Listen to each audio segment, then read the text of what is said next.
Nous sommes à l'intérieur de Saint-Joseph, église qui est emblématique du Havre et qui est un des chefs-d'œuvre de l'architecture moderne et on peut dire le chef-d'œuvre d'Auguste Perret. C'est une église assez extraordinaire au sens où elle domine totalement la ville. Sa tour lanterne culmine à 107 mètres.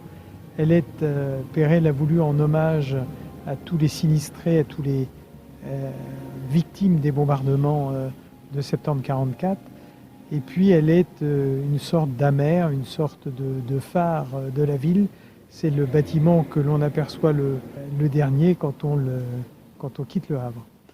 Et le premier qu'on aperçoit quand on arrive au Havre. Ce bâtiment est exceptionnel par son architecture. Il est en béton. Il a été conçu en partenariat et en collaboration avec Marguerite Yoret pour ce qui est des vitraux. Il y en a un peu plus de, je crois que le chiffre exact c'est 12 763, avec des couleurs qui varient selon les points cardinaux, ce qui fait qu'en fonction de l'orientation du soleil dans la journée, l'éclairage à l'intérieur, les reflets sur les piliers de béton changent totalement. C'est une église où il n'y a, et c'est très rare, pas d'œuvres d'art. Il y a simplement, mais qui ont été mises en place après la construction, deux sculptures, une de Saint-Joseph et de la Vierge Marie. L'autel est central, surmonté d'un baldaquin qui est juste à l'aplomb de la tour lanterne. Les fauteuils sont assez étonnants parce que ce sont des fauteuils de cinéma, ce qui fait dire que ce doit être à peu près la seule église où on est bien assis, ce qui est pas négligeable quand s'y déroulent des concerts. Et cette église, c'est la collaboration aussi de l'abbé Marie, qui était le curé de l'église d'avant-guerre, et d'Auguste Perret.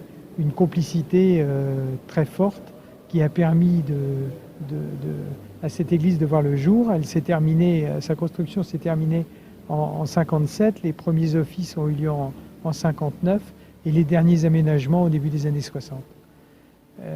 Perret, dont on savait qu'il était athée, a priori avait envisagé peut-être d'être enterré dans cette église, ce qui n'a pas été le cas. Par contre, c'est le cas de l'abbé Marie. Que dire d'autre sur cette église? Elle possède un orgue à sa tribune, mais qui n'était pas là d'origine. Il a été installé il n'y a simplement que quelques années. Elle impressionne énormément et c'est le monument le plus visité au Havre, que ce soit par les croisiéristes ou par les touristes pédestres qui visitent notre ville. Et elle est un témoignage parfait de l'architecture de Perret et de ce travail du béton dont Perret aimait à dire qu'il était la pierre du XXe siècle.